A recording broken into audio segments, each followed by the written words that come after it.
great turnout. So Britain First definitely supporting this cause. 100%. Absolutely. How you doing, mate? Oh, good to see you again, eh? Nice to meet you, Paul. Nice to meet you, mate. Good to see you. Right, listen, before we move on, please pass this message down. This is a silent march. A silent march is a stronger march. We get a stronger message across. Don't all do this shit about kids, Farmer. We are here for the children, alright? A silent march. Come on!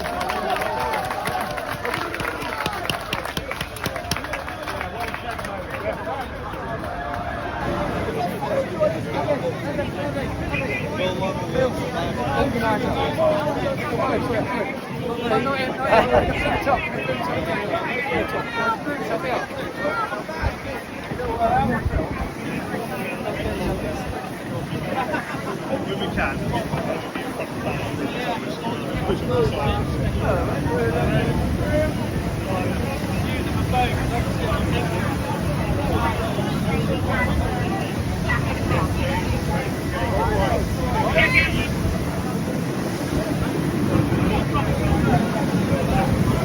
Big up, big up.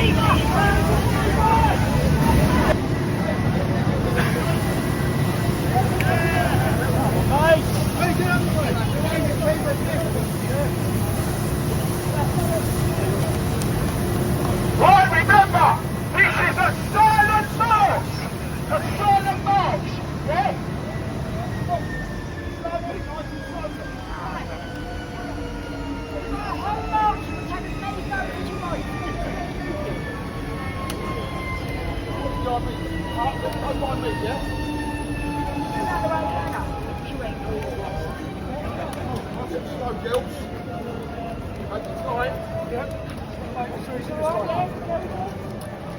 Codes! What's the codes?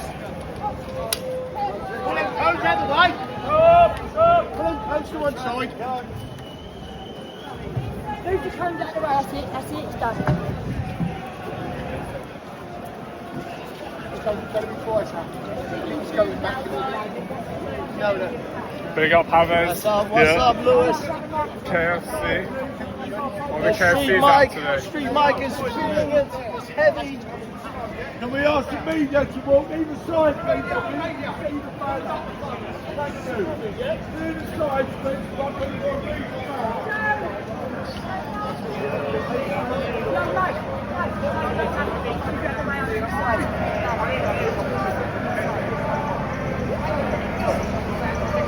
Oh yeah, it's all Simon.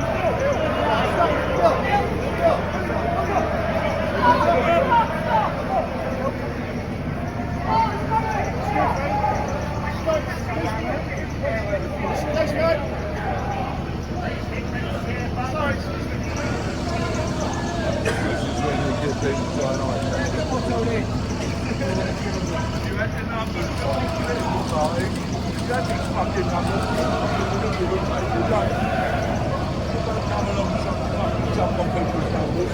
Those ain't your fucking numbers.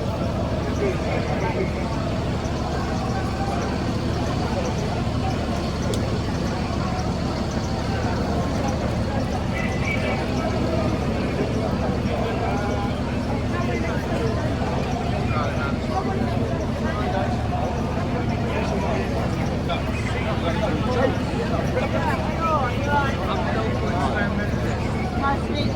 Right.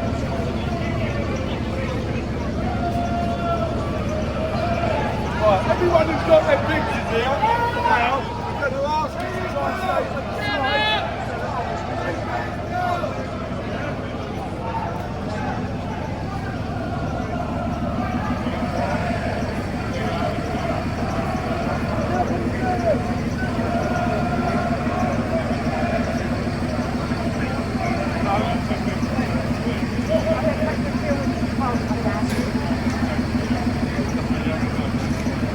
Darren, is it alright down there?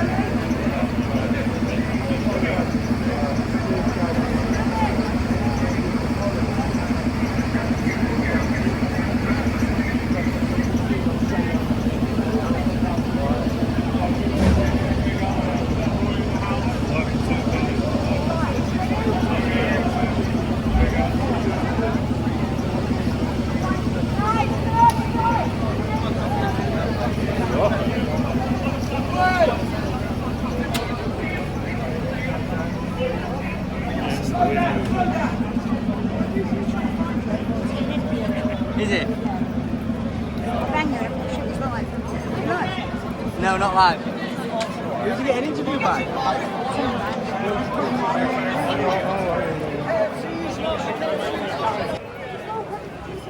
Got him there a little bit there. Got him there a bit there. See, those ones in the middle. See, let's see them.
There's a lot of people here, you know.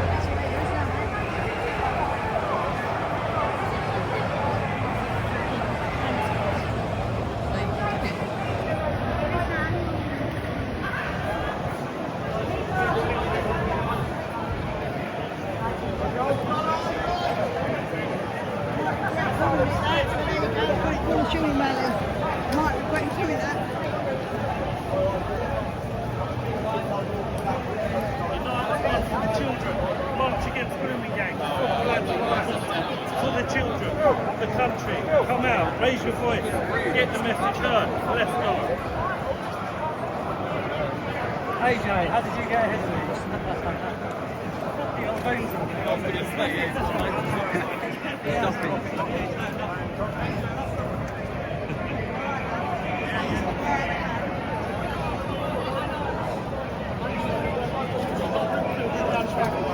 We're trying to keep it all together to get them away from us. Trying to keep it moving. To be honest with you, I've been asked when we can again, I wasn't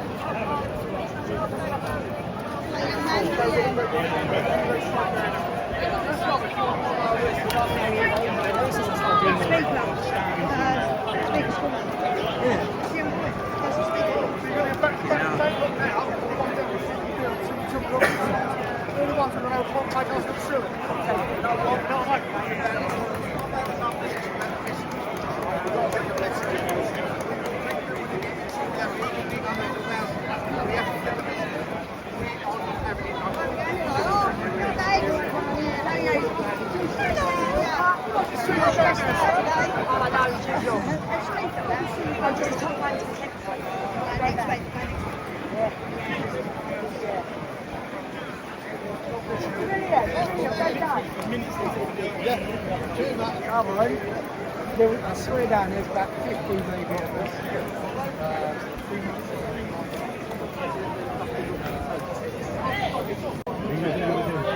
good friend of his. Thank you. Could be my son. Innit? I've got a boy apparently. Go on, Nick. No, didn't you? You're famous on TikTok, brother. I'm not on TikTok, bro. I'm not. I better wipe my face.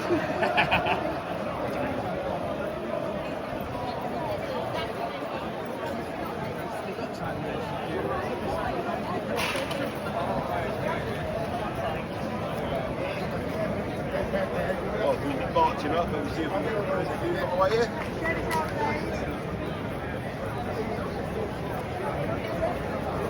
Look, they've got Big Mayor Tusi on flag.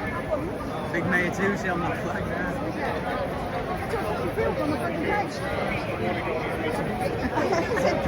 Like like cutting paste, you know. I'll go for that. Right, How many people have you got in? right, Kaz. Right. Oh! I didn't look at that. Yeah, it's my friend Liam. Hi, Liam. You alright, honey? Yeah, that's Liam. He's big on social media. Yeah. Yeah, people are arrested, didn't you? Yeah, they're taking a couple of pounds. Oh, shit. Don't go to the Palestine lot. Oh, you don't want to go to them. You don't want to be seen at them, for shame. No one is here with us. Last night, Jack, anyway. I know like Jack Taylor and all that stuff there. Jack Taylor, yeah. Vincent Cody's on the way down.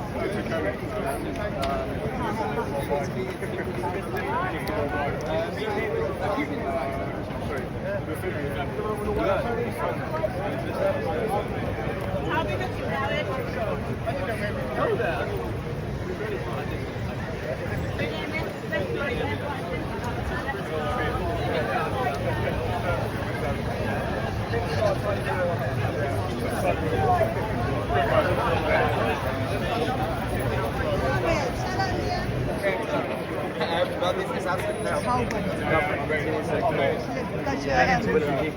Who simply want the country to be safe and united again. But when you protest against, for example, the Rumi gang and the complacency of the government, apparently you're the bad guy. But we are here to continue the fight. In your opinion, what are the two most important points that we can take from this Hasty report? Well, one of my main things is actually it's still bureaucracy is the main problem. You could have any sort of report you want. When you don't do anything about the report, it doesn't matter. So they could have more reports, they could have more investigation. People keep calling for inquiry, that's not enough. They call for action. This is Leo. Hi, Lou. Hello. Good to see you, bro. This is there you are. Liam. Do you know Liam off socials? Yeah, You do know. I know you.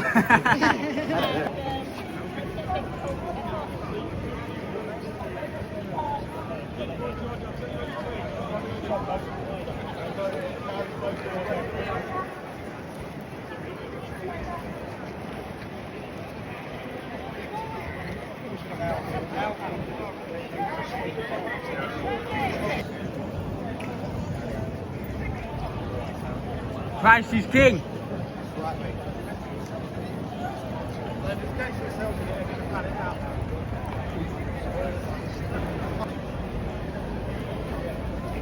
I just want to say thank you to each and every one of you that's here today. Right? You lot are going to make a difference. Yeah? You're here for these girls, right?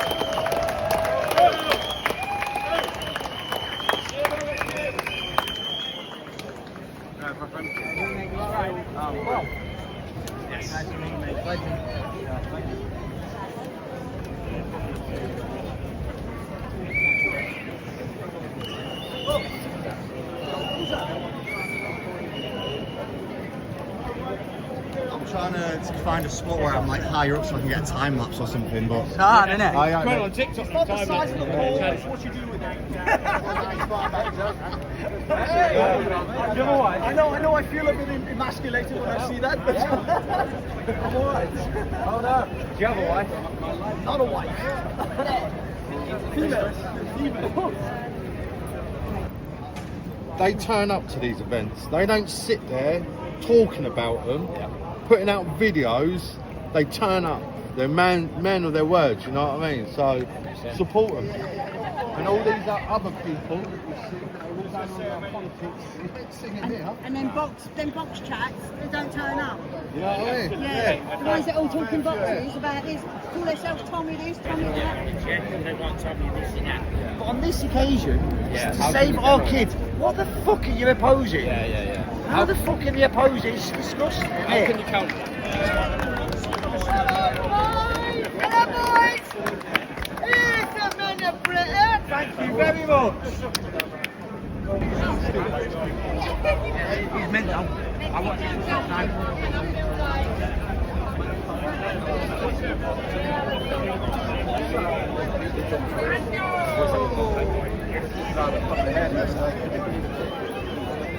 Nearly did it again.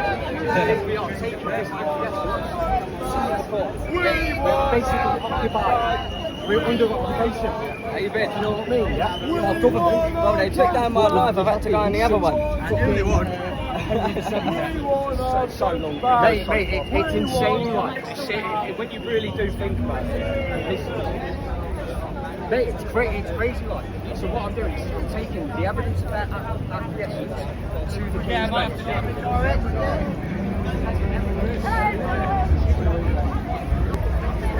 You make money on Tommy's marching, you don't make a penny. They're all going past, aren't they?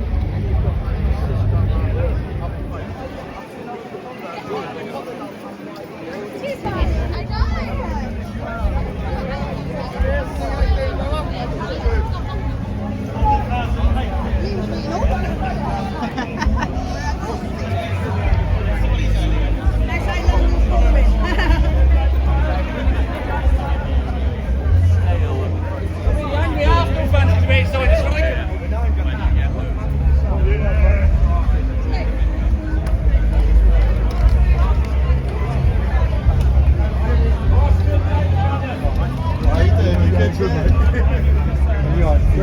I'm always around somewhere, you know that.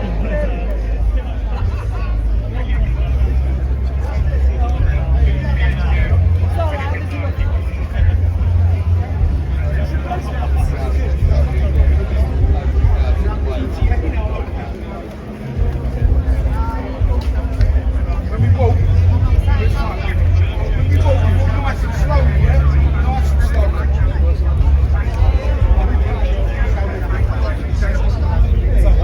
That's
Ladies and gentlemen, I want you to give yourselves a big pat on the backs for coming today.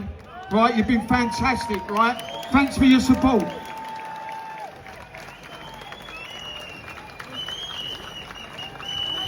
We launched the For the Children campaign on the 22nd of March this year, and we kept it a little bit low key. But today has been amazing, and I just want to thank you all for coming. We've got some amazing speakers. Please stay and listen to what they've got a story to tell, and I want you to listen to their story. Yeah, the For the Children campaign. We're not going away. We're here forever. We want to support all the survivors. The children of this country are our future. Yeah, we have to protect them, and if them lot back there ain't going to do it, it's our job to do it as parents and grandparents.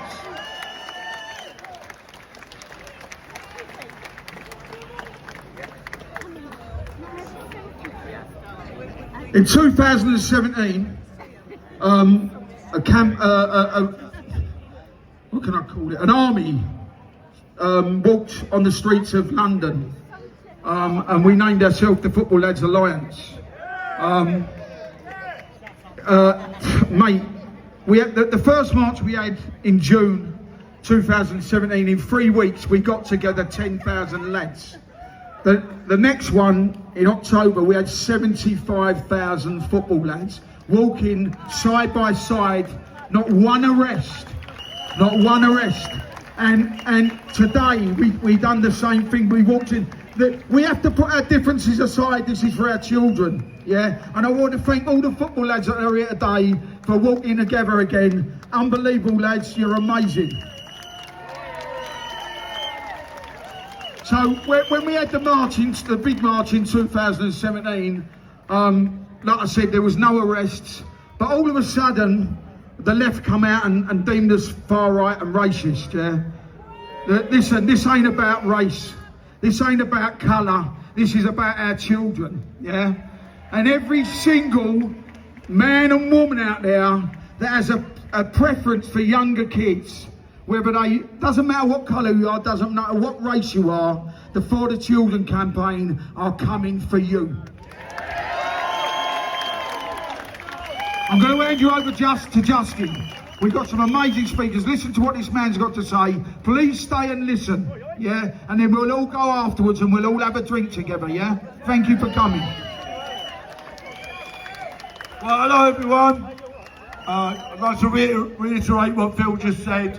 Give yourselves a massive round of applause. I doff my hat to every single one of you that put feet on the ground today, or has put feet on the ground over the last 8 years, that we, as football lads, have been campaigning for a national inquiry.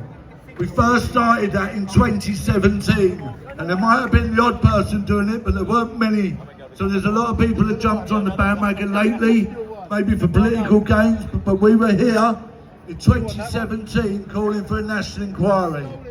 And what we did, that first march that Phil told you about, 10,000, and then the second one, 75,000 people on the streets, side by side, firms from all over this country, and concerned parents and grandparents, the same as today. Not everyone here is a football lad. We've got concerned parents and grandparents and children from all over this country, from all walks of life, of all colour, here together as one people, one colour, one nation.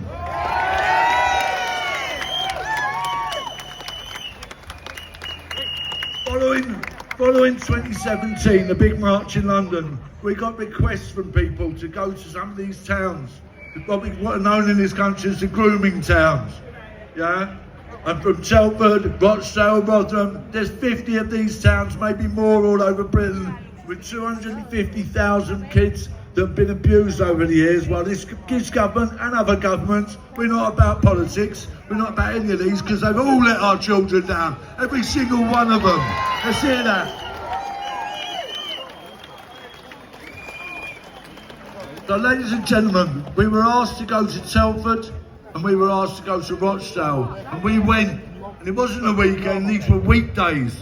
And unlike those people that you passed on the way here, who can't even get more than about 50 out, Right, I call them pro-paedophile now, because that's what they are. They come out, they must like paedophiles. I don't get it. Do you get it? We're here, every one of us today, and we paid to come here, out of our own pockets. And when we went to Telford and Rochdale, because these other people, they don't pay. They get paid by their trade unions. And they get paid by people like George Soros, pay their money to come out and campaign. Do you know that?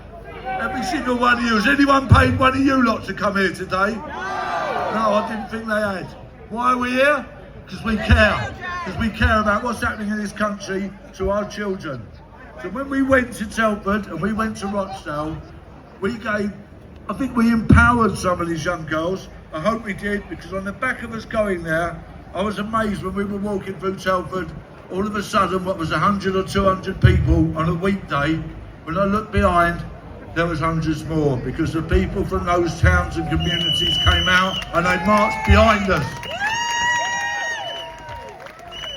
And they're marching with us today, ladies and gentlemen. And can I start off by applauding every one of these survivors, who are with us today, because they are so brave. They're the heroes. They're the heroes. These girls that have spoken out, that have had the courage to come there today. They're the heroes. Some other people like to take all the credit for all these things. Some of these political parties and that, as if they played a big part in it. I'm here to tell you they haven't.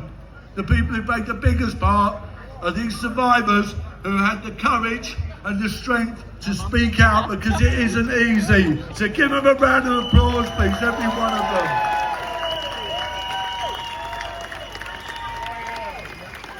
Right, on the back of what we did when we went to Rochdale and Telford, there was the one in Rochdale was already going, but the one in Telford Nagger, was sort of founded on the back of what we did. So if people think, you haven't made a difference, we make a difference every time we're trying to do it, and we're trying to make a difference now, and we will be making a difference in the future. They said there wouldn't be an inquiry. There is an inquiry. We're here to make sure that they do that inquiry properly, that it's transparent, that it's independent, and that it's far-reaching. So that all these people who are complicit in this, all these people, whether they're social workers, whether they're teachers, whether they're policemen, whether they're councillors, whether they're politicians, every one of those people that played a part, as Phil said, we're coming for you as well. Right, ladies and gentlemen, I'm going to get our first speaker up today. This man I met in 2017, and he'd been campaigning for years before that, with a very special lady who I met with him, called Linda Phillips. She is like the godmother of all of us here. She passed a few years ago, but I'd love to hear you all please give a round of applause for Linda Phillips. She's no longer with us, and she was doing this for 25 years. So I'm going to ask Billy Howard, Linda, love and respect. Billy Howard, ladies and gentlemen, Pan UK Rochdale. He's been doing this for 20 years. Give it up for Billy Howard. Thank you guys. To see so many people here today, it gives me hope that this is going the right way. For 20 years, I've seen us hit brick wall after brick wall. Today, I've just seen that brick wall crumble. Thank you. And I want to say thank you to these guys as well, because behind the scenes they haven't stopped working to put these events on so survivors like myself can speak. And for these guys, I think they deserve a massive round of applause. My good friend Justin has just spoke to you about a lady by the name of Linda Phillips. In Rochdale, she had the nickname Mrs. Rochdale, but she soon put that to bed. She said, I'm Mrs. Hemorrhoids, because I've been up that council's arse for 30 years. Linda passed away in 2020. I was her right-hand man. She wasn't mine. She was my icon. She was the bar we all tried to reach when we're campaigning against the abuse of children. She did it for 30 years. She, like you said, that round of applause didn't do her justice. I think she can get much louder one than that.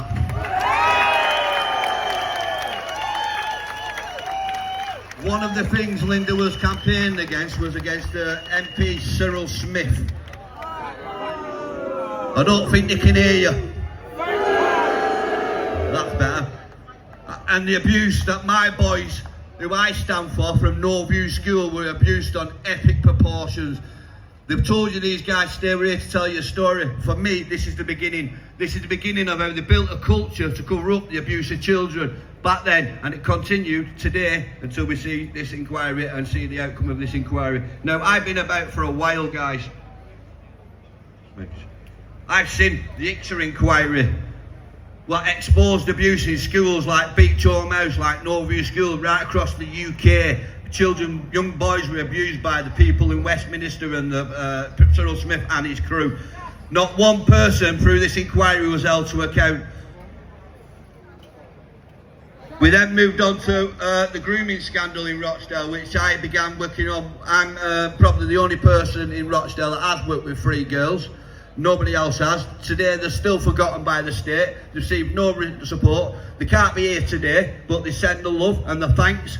And they say, thank you for your support, it means everything to them. Thank you. We've been to review after review. We've had Operation Augusta. Again, highlighted the absolute failings to protect your children. The absolute failures to protect the children in general right across Greater Manchester. 2 years later, they brought out Operation Spam. And again, it highlighted the same failures, the same mistakes that they made in Norview, that they made in Beach Home House, that they made in Operation Augusta, and that they made in Operation Spam. The reason I'm telling you this is I want to show you a pattern of a culture that's established within Westminster of covering up the abuse of children. And we do so, and I want to play you a recording now, if that's possible. Yeah? This was the head of the Crown Prosecution Service of Greater Manchester. If we could play it, I want you to hear what he said.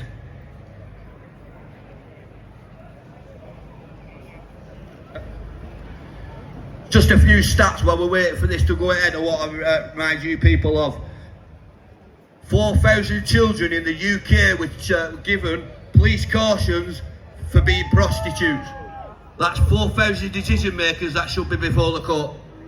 4,000 children was police caution for being a prostitute. There's no such thing as a child prostitute, ladies and gentlemen. It's just child abuse.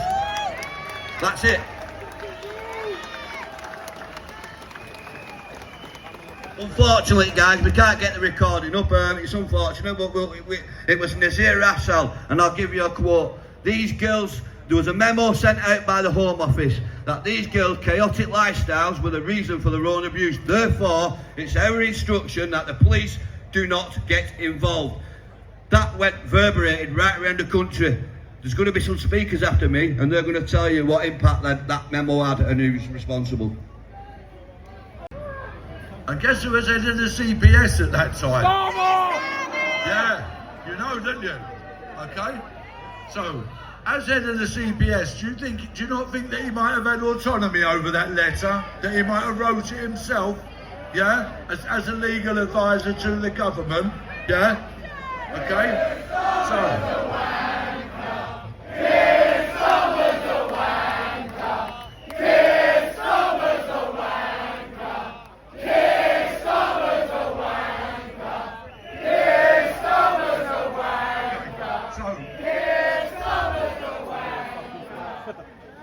Right, so, sorry. Right, so, yeah, Keir Starmer is involved, Jackie Smith and Gordon Brown, and they sent out a memo not to make arrests.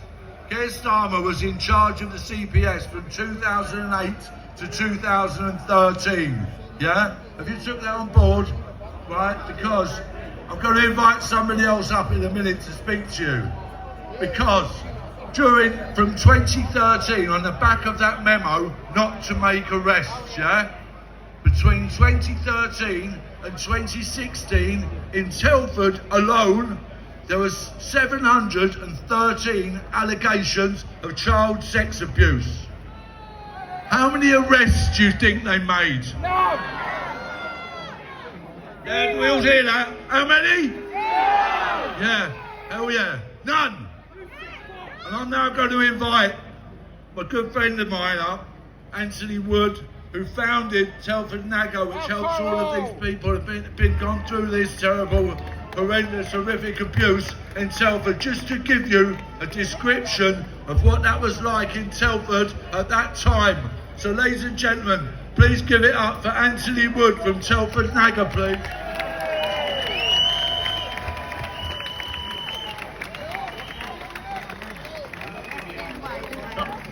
Hello everyone.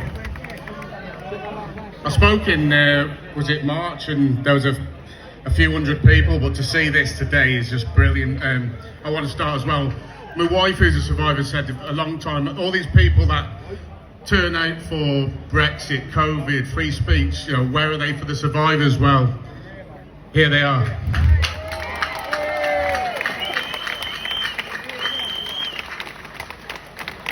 So I've been working in Telford for a number of years now, supporting survivors, trying to get justice and campaigning. Now obviously Telford, along with Rochdale, Rotherham, you know, it was highlighted. Yeah. Now in Telford, the police have identified in Operation Chalice between 250 to 300 suspects. Operation Chalice, they convicted 7. Altogether, they convicted 11. And yet they said this operation was a success. Now, that leaves what? So 250 plus suspects still walking the streets. Is that a success? Exactly. And on the back of that, before we were pushing for inquiry in Telford for a number of years. And there was basically a letter that was sent to the Home Secretary stating that we don't need an inquiry in Telford. This was signed by Liberal Democrat councillors, Labour councillors, the Chief Crime Commissioner. Now, one of the people that signed this letter is a man called Sean Davis. Now, you'd think he'd lost his job. You know, would they sack him? Would they get rid of Sean Davis? He's now the MP for Telford. He also abstained from voting for a national inquiry. Can we get a big boo for Sean Davis, please? I really hope you heard that, Sean, because I don't think you'll be MP for Telford much longer. Now, Telford had an inquiry. The government said it's a blueprint for the rest of the country. On the back of this inquiry, how many people lost their jobs? None. How many people actually held accountable? None.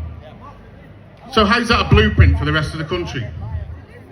So I want to lead on to the national inquiry, which, by the way, when we heard Yvette Cooper speaking about the national inquiry in Parliament, we can't deny it was amazing to hear all the things that we've been pushing for years being spoken about in there.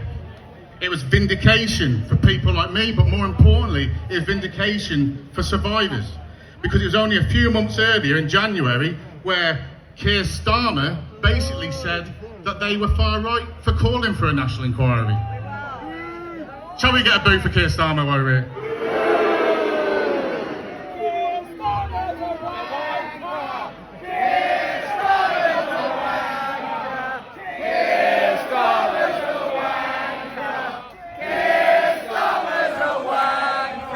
I don't think they quite heard you over there, even though we're not here. Let's carry on.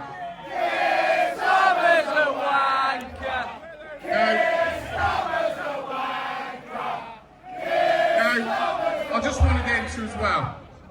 It's not just, we talk about Labour, we talk about Keir Starmer, but it's not just about Labour. The Tories ignored it for 14 years. You know, they're now saying they need to do this, they need to do that. Well, what were they doing for the last 14 years? Nothing. They're all as bad as each other. They all try to play party politics. So, we need to ensure this national inquiry. For starters, we need the chair of the inquiry. We want someone, we can't trust our judiciary. We need someone, maybe a foreign judge. Who can you trust in our judiciary? No one. And on the back of that, also when they announced the inquiry, they were going to, I think they're reopening 800 cases leading to 1,000 cold cases. Let's face it, most of these cases that were NFA'd by the CPS would have been done when Keir Starmer was head of public prosecutions. We can't trust them on this national inquiry, but we need to push them to make sure they get it done right. Before I go, there's one more thing I wanted to say, and I've been talking to a family recently across the country where there are children that never had the chance to become survivors. There are children in Telford who died, in Rochdale, Manchester, Rotherham, across the country, and they never had the chance to become survivors. There's one family I've been talking to at the moment, and there's a girl from Stoke called Jodie Shearing, and I spoke to the family recently and they asked me to keep banging the drum. Now, Jodie fell a victim to these gangs.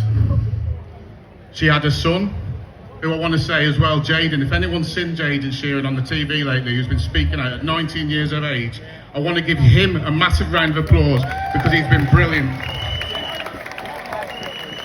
He is one of the most bravest people in the country right now to stand up, and I respect him for that. Now, his mother sadly is no longer with us. She lost her life. After she was raped, they had DNA to prove who raped her.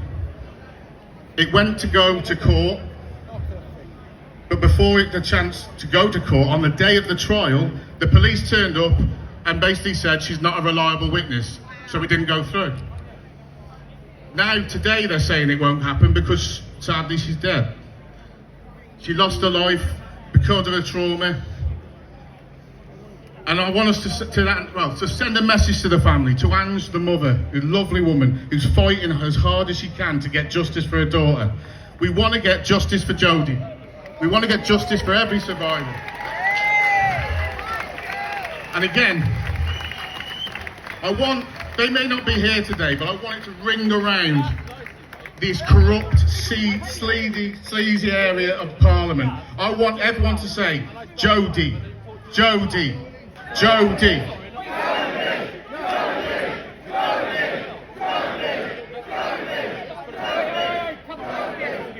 That's to you, Ange, mate. Love to the family. Thank you all. Speak soon. Give it up, Brandy Wood, please. Telford Nagger. Right, ladies and gentlemen, very important. Somebody's flying a drone above us, and the police are saying they'll shut us down if they don't take the drone down because it's over Dowling Street. So whoever's got the drone, can you please take it down, otherwise they're going to shut us down. Right.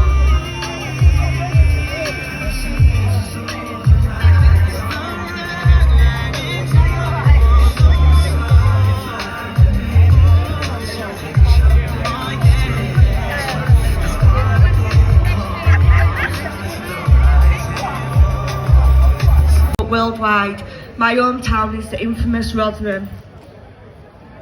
I am a grooming gang survivor of the Pakistani grooming gangs, and I am one of an estimated 1,500 plus children identified in the Alexis J report into Rotherham. One of those children that not only was abused, trafficked and raped, but was systematically failed on an industrial scale. Those that was paid to protect turned a blind eye blissfully and become complicit in the evil and horrendous abuse of children. I have always said the only reason they said sorry was because they got caught brushing this national epidemic under that big carpet they like to have as a belonging. They seem to push the narrative that Rotherham was somewhat a mistake. No, Rotherham wasn't a mistake, it was a conspiracy. Children were fed to the wolves while the perpetrators were allowed to roam free. I was abused over a period of 4.5 years. I won't go into the details, but please take a second to just imagine your worst nightmare times 1,000, and you probably still wouldn't get to the place what hundreds of children have experienced. The isolation, the fear, the normalisation of such abuse. I could go on forever. But those feelings are not what an adult faced, it was a child. Children should feel nothing but safety and to live a happy childhood. I have took the consequences of other people's crimes against me since I was 14. I am now 37. During my abuse, in just a period of 10 weeks, I was kept in a flat for the purpose of to abuse and rape me. During the 10 weeks, my parents contacted the police over 200 times. No action was taken. Until something changed one day. They decided to take action. They arrested my dad. Not once, but twice. His crime, he tried to get me out of the property that his daughter was getting abused daily. Looking back, just at one event, as an adult, I was that even right that during the period he was the only one made accountable for my abuse. An innocent man who was going out of his mind took priority for arrest over the abusers. One of my abusers was a woman that preyed on young girls to then facilitate the abuse. With high intelligence already gathered on this offender from 1999, that's 4 years before I became a victim. The intelligence was that this particular offender had set up a fake rape crisis hotline to lure girls into exploitation. This was shut down by South Yorkshire Police in 1999. Rotherham Borough Council gave her a taxi contract to pick children up from school. She went under 9 different names. The intelligence around her was to a very high level, but still she did what she did without no consequences. When the J report came out in Rotherham, some people may have felt anger and upset and so many other emotions. I felt relieved, I felt vindicated, but I also knew that finally I wasn't that label of a naughty child that was responsible for my own abuse. The world knew we were always telling the truth. That day of the J report into Rotherham became the first step into my journey of becoming a survivor. The day I knew I had to fight not only for myself but all for those that didn't have a voice. In my journey of campaigning, I've been blessed with meeting some amazing people that have been through absolute hell, and I look at them and think, how did we do it? How did we survive? We fought against the odds, and here we found ourselves being shoved on the back burner again. We get media attention for a while, and then it disappears. We get false promises from those that can make the change, and then they let us down. The same old vicious circles. Then after all those times, something changed this year. One man in a different part of the world changed the narrative. That man was Elon Musk.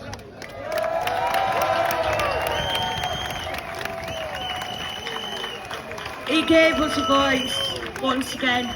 Our stories rose again. Then we saw a call for a national inquiry, and the government stood in Parliament, told the thousands of survivors and their families, no, your voice and your need for justice won't be heard or given. How is this right? And how can they justify such contempt against us? That justification was jumping on a far-right bandwagon and a dog whistle. Six full months they let us basically beg for justice, while blissfully insulting every single concerned person in this country. The audit found just exactly what the concerns and the injustice that had been raised for years. We then saw a U-turn. We was allowed an inquiry. This is when the fight starts again. We must not let them rewrite history on Britain's darkest secret. We must never become silenced again. We need this to be done.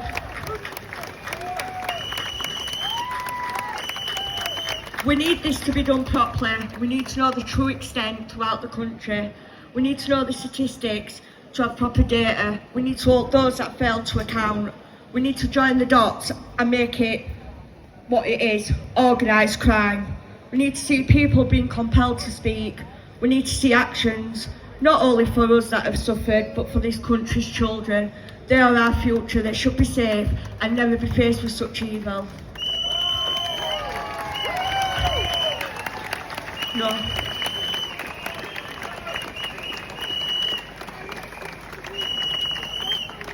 Out of the 4.5 years of abuse, due to missing and destroyed paperwork, I have only one perpetrator who has been sentenced. He was sentenced to 9 years in 2018. By 2020, he was allowed to go in open prison. He did just 2.5 years in a closed prison. Licence conditions were granted that he must not come into Rotherham again. Just 8 months after, he was just half a mile away from my home. He is recalled. This week, after a paper-based parole hearing, I was given the news that parole was denied and open prison conditions was denied. The summary was something that has made me feel quite upset this week. After the last 18 months of fighting to get him back in prison and being told you have to base things on facts and the label of me being emotionally unstable, my point was proven. I would just like to read you the risk assessment. Having considered the details and the circumstances of the index offences, as well as all the other evidence before it, the panel identified a number of risk factors, things that made it more likely that Mr Boston would reoffend. These risk factors had included offending for sexual gratification, a sexual interest in young teenagers, feeling entitled to sex, associated with others who shared his interests, and having a lack of victim empathy. I wanted to share it so people have an insight of how the system doesn't work. This man was let out on automatic release with the full knowledge that he was likely to reoffend again. He was left for 8 months to potentially reoffend against children. This isn't justice, this is covering up crimes against children. I just want to say a huge thank you to every single person stood here today. Today you took part in making a stand for the children of this country, but you also gave a little bit of hope to every single survivor in this country that their voice will still keep being heard.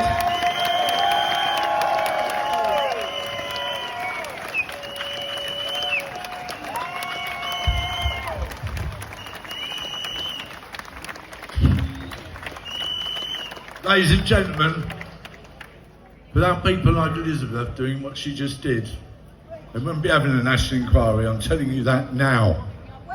Please give her a massive round of applause.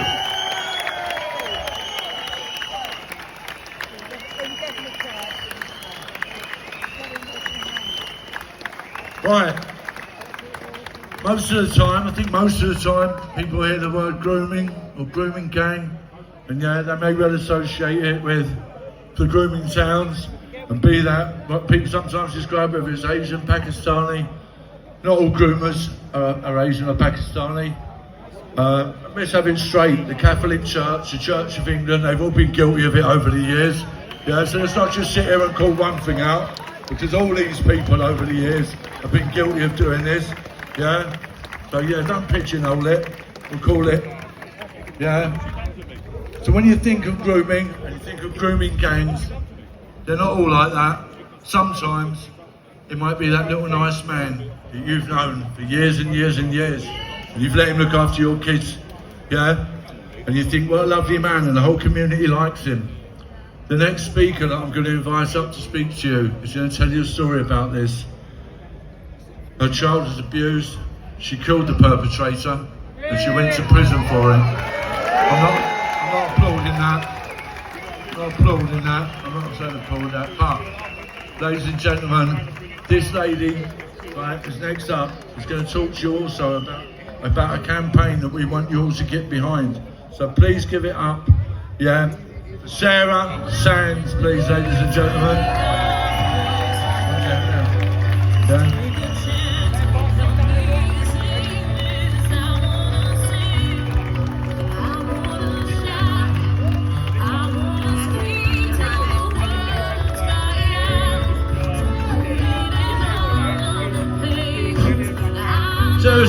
Sarah's going to come out here and talk to you. Give her a round of applause, please. That's very brave. Very, very brave.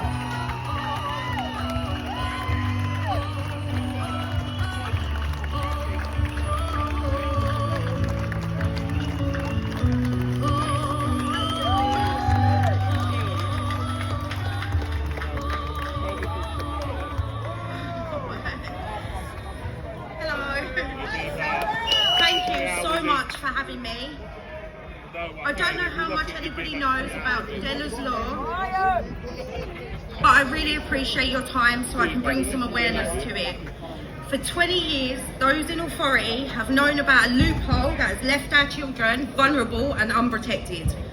Due to the negligence in acting and finding a solution, children have been violated and murdered. Families continue to be ripped apart. It has taken an incredibly courageous woman to stand up and draw close to her those that will not back down or be swayed under big words and complicated legislations. Della Wright, who could not be here today, has been campaigning, fighting and gathering evidence for over 7 years to protect our children. Della has gained the support of MPs, multiple organisations and thousands of people. Della's law is now on its second reading in Parliament under the Crime Policing Bill. I have come here today as one of those families torn apart by this loophole, and my children were amongst the children that had been affected by this loophole that should have been closed 20 years ago when they found out Ian Huntley had changed his name to get that job as a caretaker in a primary school. Yeah, remember that? In 2014, I was arrested for murder. Our lives already torn apart by the actions of one man who had changed his name after 30 years of abusing children to evade exposure due to changing his name and getting a clean DBS check. In these terrifying cases, both Claire's law and Sarah's law are not fully protecting us. Parliament knows it, the authorities know it, and they have known it for over 20 years.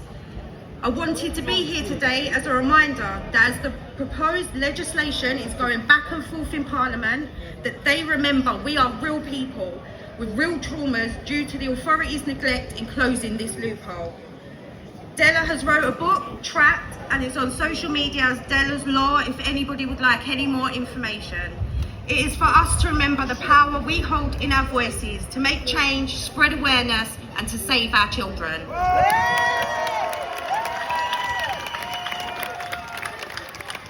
Ladies and gentlemen, give it up to Sarah Sands, please.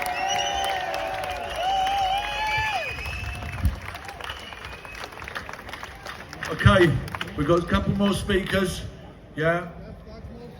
And at the moment, 1 second please, we've got Ladies and gentlemen, we're going to hear from one more survivor here who's got another story to tell and has got another campaign for you to get behind. It's really important we get behind these campaigns. What she just said there about Ian Huntley, yeah? Yeah? The fact that he was able to do that. And after 20 years and 30 years, these people are able to change their names and all of a sudden they lose their criminal record, yeah? We need to be on this and make sure these people do this, yeah? Right, next up, ladies and gentlemen, we're going to hear from another young survivor here who's going to tell you a story. Please give a massive reception for Kira, please.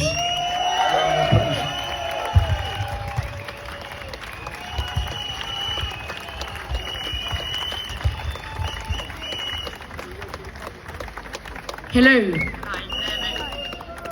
Bear with me because I'm a bit nervous and it's my first time.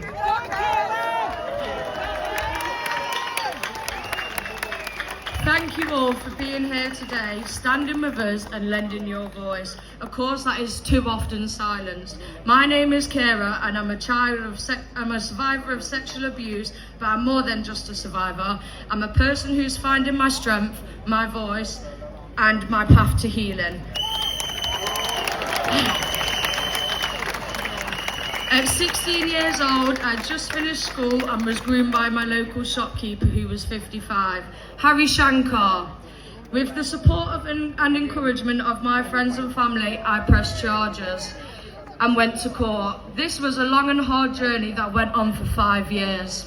Adjourned twice, I gave up so many times, and we finally made it to court in 2023 for the trial.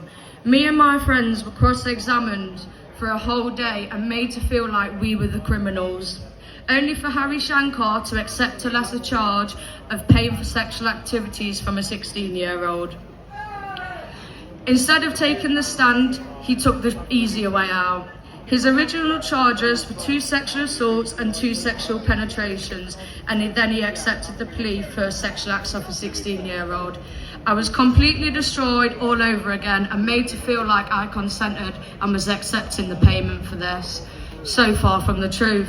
Harry Shankar was also subject to immigration and did not have the right to remain in the UK.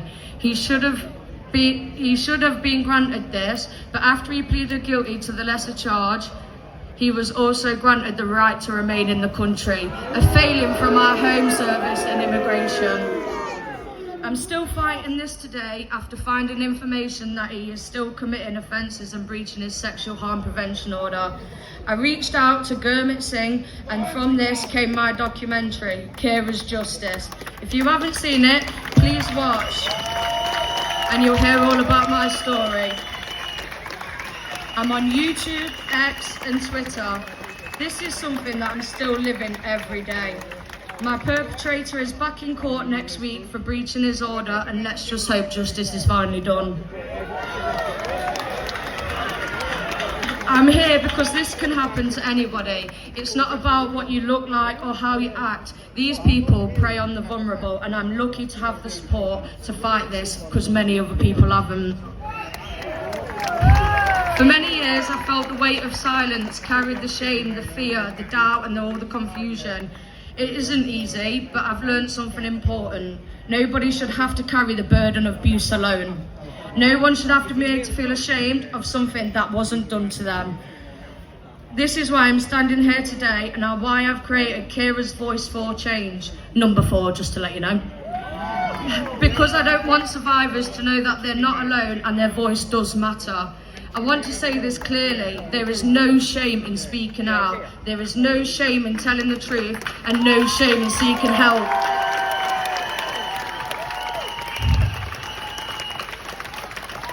There's no shame in asking for support. This shame belongs to those who commit these unspeakable acts, not to those who have been harmed. And together, we can break the silence that has allowed abuse to continue for too long. Kira's Voice for Change is more than my story. It's a platform where we can amplify the survivors, where we can create a community that uplifts, supports and empowers one another. I believe that by sharing our stories, we make it harder for the darkness of abuse to thrive. We shed the light on truth. We bring hope to others that are still suffering in silence.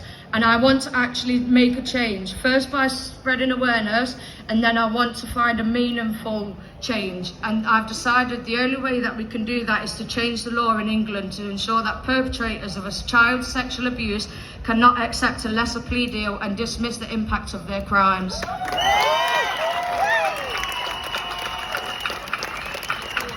A petition has been submitted. Please keep an eye out on my social media for that. When it's live, please get behind it. If you are here today, if you are listening, and to the messages on social media, I want you to know your story does matter, and no matter how long it takes to find the courage to speak, people are here who will listen, support you, and who will stand by you as you begin your journey towards healing. Let today be a reminder for us all, we are not alone, we are powerful, we are brave, together, and we can make this world a safer place for children. Thank you.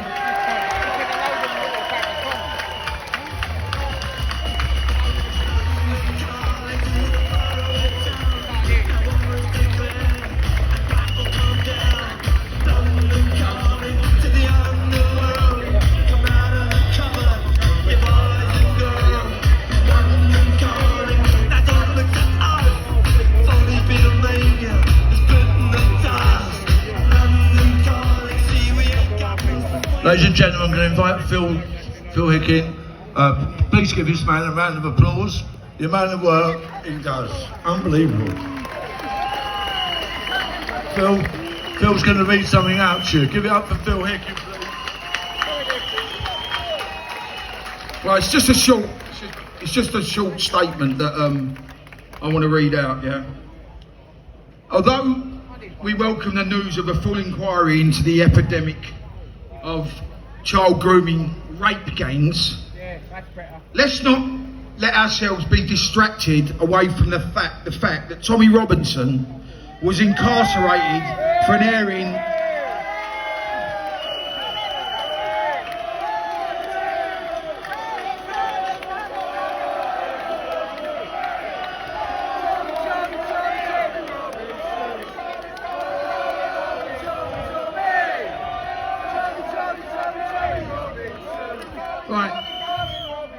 Let's not get distracted away from the fact that Tommy Robinson was incarcerated for airing a documentary exposing the unbelievable case of Bailey McLaren, the 15-year-old Huddersfield schoolboy who had his life destroyed by a total media lie. We suggest everyone here today should watch the documentary Silenced. If you haven't already had, and if you haven't already watched it, then please watch it. Make sure to share it to those who haven't. We demand a full investigation. Sorry.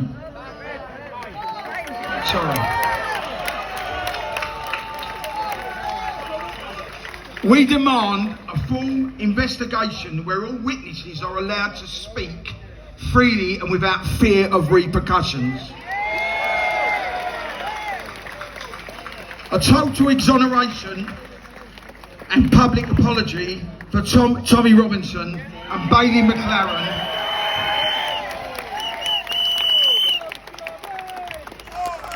Tommy Robinson, and Bailey McLaren, who, let's not forget, who is still in hiding, purely because he defended his sister's threat of rape and violence. Let's listen, while we're here, let's forget, he's not here today, Tommy. He was going to come, but he's not well at the moment. So I want to give everyone, let's have a round of applause for Tommy Robinson.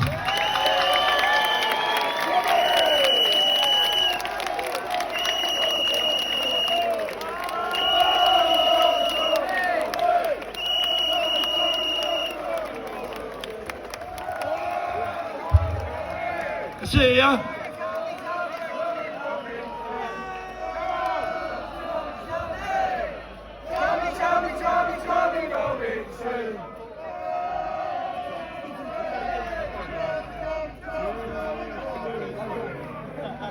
Ladies and gentlemen, I'd just like to add a small bit to that. That man started campaigning, in 2009. Think about that, 2009. We've been doing it for a while, but that man's been doing it a hell of a lot longer. And I think we should all doff our hat and thank him for what he's been doing for our children. As Phil just told you, Tommy isn't well and that's why he's not here today. But I'm now going to introduce a man who's been speaking all over the country for the last few years now, and is always very well received. He's a very good friend of Tommy Robinson's. I'm going to give you up now. Daddy, come and have a word, mate. Give it up for Daddy, please.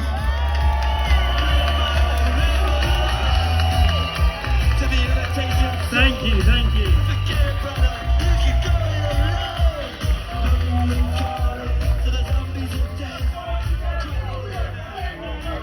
Thank you.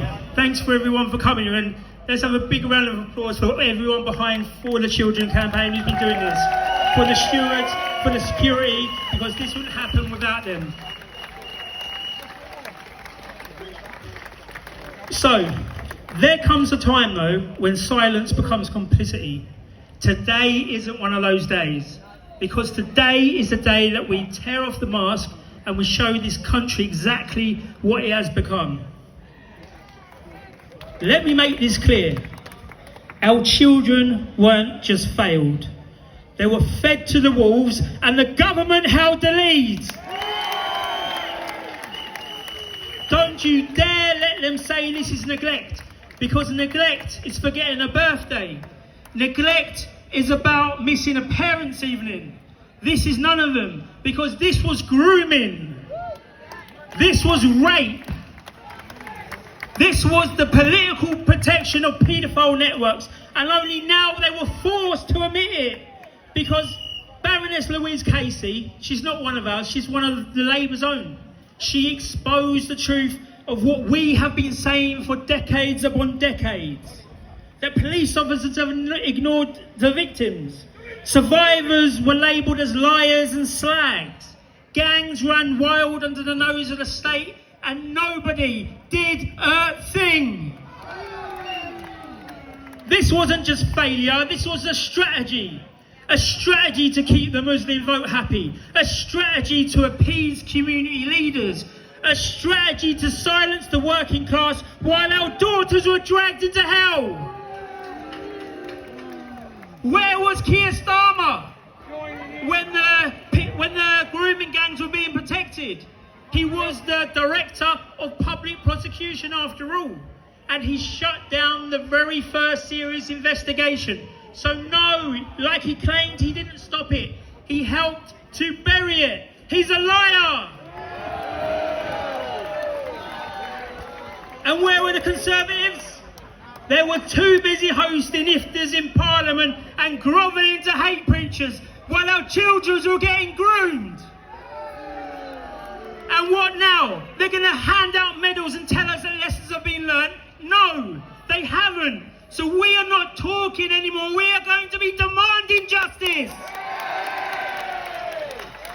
I have multiple demands over multiple places because I don't play policy games, and I'm here to draw a line in the sand.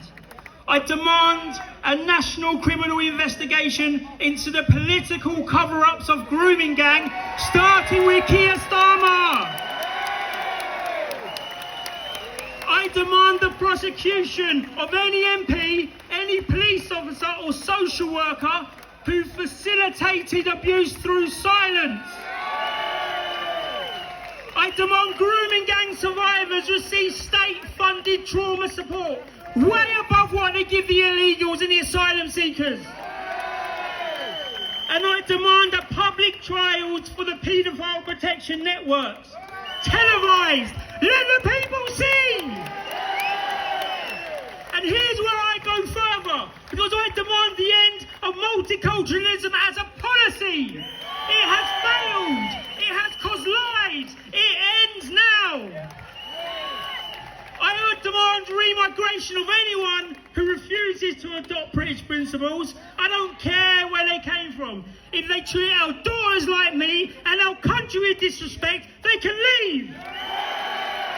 I demand the end of Islamic supremacy in British public life. You want Sharia? Go to Saudi. Here we live under common law. Here our women and children come first. You see, what's going to happen now is the left and all the mainstream medias, they are going to incorrectly call this hate speech. So they want to play that game with me. Okay, good. I'm going to play it. Because yes, I hate evil. I hate paedophiles. I hate cowards who trade girls for votes. I hate lies disguised as tolerance. I hate the wolves in the suits. And I hate the silence in power. And if you don't hate this too, then you're part of the problem. So this will be a righteous hate. It's what built empires and it's what defends the innocents. And to those over there watching in Parliament in Westminster, let me remind you this. You knew, and you let it happen anyway. And now the people know too. You let sit-ins falls into gang control. You arrested the whistleblowers. You even jailed Tommy Robinson for exposing it, while the groomers and the rapists he named walk free. You let children bleed because their parents were the wrong kind of victim. And when they did come forward, you called them racist. You took away their voice. You destroyed any type of justice for them. And now they want to talk about healing. Okay, we will heal this country when the guilty are in prison and the people are back in charge. And God bless that one over there with the UKIP flag. That's who we need to get there. That's who's going to be doing it. And I will be standing for them. And I'm proud to be doing that. So let me just finally say a few things here, and I'm going to make it loud and clear because I am done being polite. I am done playing nice. And we are never, ever going to stop, because we are the Britain they hoped that died. We are the voice they tried to ban, and we are the judgment that they fear, and the reckoning that they deserve. We demand consequences. We demand justice. And finally, we demand Britain back. Come on!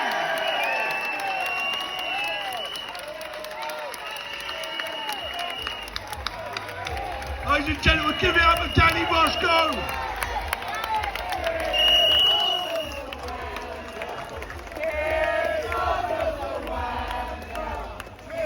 Ladies and gentlemen, we've got one last speaker here today, and then we've got a few thank yous and a few acknowledgements. Okay, but not just women, young women, women with a voice. Make some noise if you're a survivor. Yes, make some noise if you know a survivor. I'm a survivor, and I'm an ambassador for the Enough to End Rape social deterrent campaign.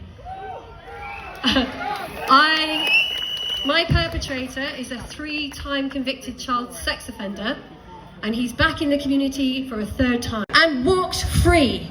He is an associate of Jimmy Savile, and he's back in the community after a 3rd conviction. I am angry. Who is angry here? And I'm the kind of person who, whilst I'm passionate and angry and could kill him, I'm not going to, because here we are taking action and advocating and doing our activism. And I want to tell you about this really important social deterrent initiative that Enough has come up with. And that's not me, that's Katie and Tom, but they can't be here today, so I'm representing the Enough. What it is self-testing DNA rape kits. We want every family in the country to have one of these kits at home, next to their COVID kit, next to their pregnancy test kit, and whatever else you test for at home. And you, if you don't want to go to the police, we're not saying instead of, we're saying as an alternative to, because let's face it, the police actually haven't been very helpful to survivors, have they? So we've come up with our own plan. And this is to give the power and some control and the narrative back to the survivors. This is survivor-led social justice, social deterrent. It's a kit you can swab within 48 hours of being attacked or raped. You can send it in an envelope free post to the lab, and your perpetrator's DNA will be held on file forever. So that when you're ready to go to the police, or if you want to, you can, because you've collected the data and it has to be collected within 48 hours. And most women and girls who have been raped don't really acknowledge it until days later. So they've missed the important 48-hour window. That's why everyone needs one of these self-testing DNA rape kits. What do you think? Do you think this is a cool idea? Can you believe we haven't had something like this? Because this technology has been available since the 1960s. Who doesn't want this kit in the public space? I'll tell you who. It's a government that sanctions, it's state-sanctioned gaslighting of victims and survivors to shut us up, keep us quiet, keep us disempowered, so that they can perpetuate their own political agenda, whatever it is they want to do. And we're saying we're not having it no more. Everyone needs to get one of these kits. There's a QR code. Give one to your daughter, to your grandmother, to your aunt, your sister, and all you football fans, all you men, get a kit and give it to one of your loved ones. So that way you are very much a part of the deterrence against rape and violence against women and girls in our community. Thank you so much.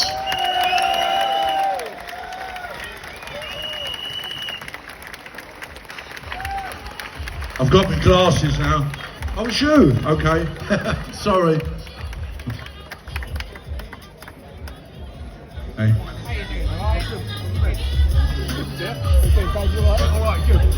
Ladies and gentlemen, right, I'm going to start doing a few thank yous and a few acknowledgements. Over the course of the last 8 years, I'm talking about things from the football lads, what we're doing now, combined with For the Children. A lot of people put feet on the ground, and a lot of people done things in the background. We had so many things, admins that worked with the FLA for years, monitoring all the phone calls and the messages we get. Sometimes you do get lunatics coming up who are far right, unlike us lot. Yeah, and we have people that stop all that coming through. We have all of for 8 years now. See all these people here in these yellow vests, yeah? And the visas and the guys all around the back here. Can you give them a round of applause? Because they do this for nothing. The stewards, please, give it up, please, for everyone here. They've been doing it for years. They don't get paid, unlike these people down the road that want to come and do all these anti-protests, the pro-paedophile ones, I call them. Yeah, on top of that, we've got a lot of other people behind the scenes. I'm going to ask some of them to get up so that you see some of these people are, because you don't see them. You won't see them like me and Phil today. They're all the people in the background who do so much work. Please come along. Give these people a round of applause because they work really hard. I see these people down here. Them, Phil, the SCD boys. Where's my SCD boys? Give these, see these boys here. They come and do security for us. They've been doing it for years. Phil, Greg, every one of you. I salute every one of you. Yeah. All these guys here, the media, the mainstream media don't cover this. These people here do. Yeah, and that's how people get to see it. And that's how, with the help of Elon Musk, Elon, salute you, mate. Give him a round of applause. I agree with that. Elon, I hope you're going to share this. I hope you share this around the world because you played a part in all of this. And we acknowledge you and we thank you. And these media boys here, and boys and girls that are here, all of you, we appreciate it. There's a few other people I'd like to thank. There's a guy behind him. Will, come out here, mate. Will does the sound for us. Where's Mark? Mark, you here, mate? Mark, get yourself up here. See this lorry? He has kittens every time. He has murders having to get this in. Ladies and gentlemen, give Mark a round of applause, please. HCV, here he is. Right. There's a few people, ladies and gentlemen, that aren't with us today that started this journey with us. And so many to mention, but amongst Terry Houlihan, ladies and gentlemen, Simon Davis, you want to give it up for Terry Houlihan? Yeah? There's a lad from Millwall, he was part of all this to start with. Stevie Ross, ladies and gentlemen, yeah, good shout, Phil. Steve Ross, good man. There's a lot of others that aren't here anymore that started this journey. Let's not forget them. Okay, see these people here, right? Tony, Carl, Glenn, Greg, Phil, and Liam. Come round here, Liam. Liam films all this stuff for us. If you want to catch up on this, Liam Galvin, go on YouTube. All these guys here, go and look at what they do. Yeah, give them a round of applause because they cover these events. They ain't getting paid to come here. Unlike all these mainstream media people, they turn up here and they do a bit of good. I salute every one of you. Thank you very much. And lastly, but by no means least, and I mean by no means least, yeah, every one of you people that's put feet on the ground for the last 8 years, yeah, that came to Telford, that came to Rochdale, that came to London, whoa, and then the background here, it's to sing, hello, give this man a round of applause, can see the Sikhs, by the way, yes, how are you, mate, thank you for coming, yeah. Because the Sikhs and Mohan Singh spoke on the first march we did, yeah, and I'm going to say it because I don't think people realise that the Sikh community, they were victimised, they were targeted as well by the grooming gangs. It wasn't just English kids and it isn't just English children now that they do it to. They do it to the Sikh community, and the Sikh community needs to stand with these people because they're good people. Give them a round of applause please for the Sikhs. And another one that along the way they've come along and supported us many times, the Gurkhas, good people, the Gurkhas, they fought for this country. Let's hear it for the Gurkhas as well.